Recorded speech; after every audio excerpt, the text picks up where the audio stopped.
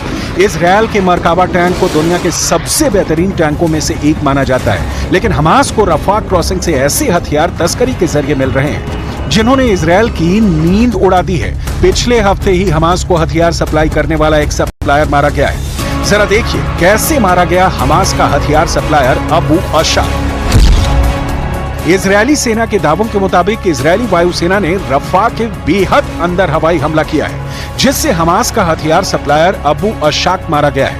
अबू अशाक ही Hamas को हथियार supply कर रहा था जिसकी भनक आईडीएफ को लगी, जिसके बाद रफा में इजरायली सेना ने पहले अबू अशाक की कार का पीछा किया और फिर जैसे इजरायली वायुसेना को अबू अशाक की कार दिखाई दी उस वक्त उसकी कार पर 3 से 4 मिसाइलों से हमला किया गया जिसमें अबू अशाक मारा गया।